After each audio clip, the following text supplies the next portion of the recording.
Hola, buenas tardes. Mi nombre es Alexandria Pavón y junto a Erika, Juliana y María Fernanda le vamos a hablar sobre el artículo 27 y el artículo 3. El artículo 27 nos habla sobre el derecho a gozar libremente de la cultura y el arte y también de participar en avances científicos. Y el artículo 3 nos dice que todo individuo tiene derecho a la vida, a la libertad y a la seguridad personal.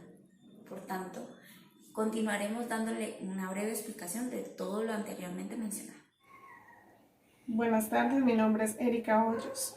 De la Declaración Universal de los Derechos Humanos tomé el artículo 27, numeral 1, que reza: toda persona tiene derecho a tomar parte libremente en la vida cultural de la comunidad y a gozar de las artes y a participar en el derecho científico y en los beneficios que de él resulten. Esto se refiere a la existencia del derecho a la cultura de las personas, así como la protección de la producción intelectual. La cultura reúne, además de las artes, las letras, los modos de vida, los derechos fundamentales al ser humano y los sistemas de valor, las tradiciones y las creencias.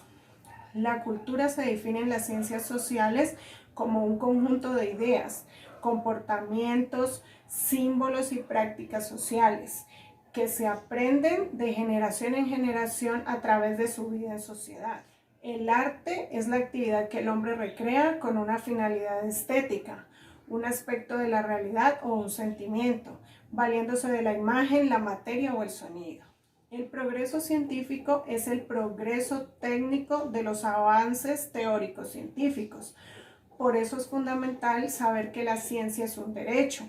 Así podemos cuidarla y defender las maneras de manejar el acceso y la regulación de la misma. Este derecho es un ejemplo de cómo la ciudadanía puede empoderarse de los derechos científicos para mejorar sus contextos y problemáticas.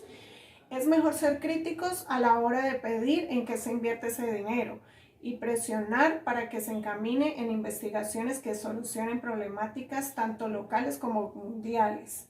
Se debe cuestionar la realidad. Lo que ellos descubren en ese camino hace parte de un bien común. En el artículo 27 de la Declaración Universal de los Derechos Humanos se habla sobre un derecho importante, que es el derecho moral y patrimonial. Las obras se protegen gracias al derecho de autor, que forman parte de la propiedad intelectual y que reconoce a los creadores el derecho sobre sus obras. Por ejemplo, este derecho asegura que el escultor sea dueño de su escultura, el pintor sea dueño de su pintura o cuadro, y el escritor dueño de sus libros. Existen dos tipos de derecho: el derecho moral y el derecho patrimonial. Es decir, podrán ser utilizados o reproducidos por cualquier persona sin requerir la autorización del autor, pero siempre respetando sus derechos morales, es decir, reconociendo que la obra ha sido creada por tal autor. ¿Qué derechos morales se reconoce a favor del autor? Primero, el derecho a decidir si la obra será divulgada o inédita. El derecho a que se le reconozca como el autor de su obra. Tercero, el derecho a que se respete la integridad de su obra, porque no puede ser modificada o alterada. Los derechos morales no caudican ni se pierden por el transcurso del tiempo.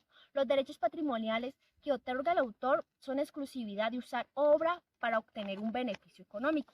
Debemos tener en cuenta que las obras se protegen durante toda la vida, hasta los 70 años después de su muerte. Primero, el autor puede autorizar o prohibir la reproducción parcial o total de su obra, la comunicación, distribución pública de su obra. Recuerda, el derecho moral son aquellos que se aseguran que el autor sea reconocido siempre de su obra, mientras que los derechos patrimoniales les permite explotar su obra y obteniendo un beneficio económico. Buenas tardes, mi nombre es María Fernanda Moncada y les hablaré sobre el artículo 3 de la Declaración Universal de los Derechos Humanos, que dice que toda persona tiene derecho a la vida, a la libertad y a la seguridad de su persona. La libertad es un derecho sagrado e imprescriptible que toda persona posee. Es la facultad de obrar bajo nuestra propia voluntad, sabiendo lo bueno y lo malo, pero siempre respetando las leyes de la vida, de la naturaleza y el derecho ajeno.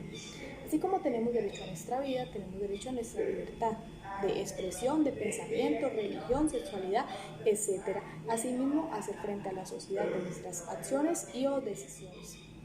Una persona que es libre, que no es dominada o influenciada por alguien más, es una persona plena, una persona satisfecha, que maneja su vida de acuerdo a sus aspiraciones y condiciones de vida. Pero siempre tenemos que tener claro que también tenemos que aportar a la sociedad algo positivo, algo bueno para contribuir con una sociedad más íntegra. Es importante garantizar el derecho a la seguridad personal. De esto nos habla la otra parte del artículo 3.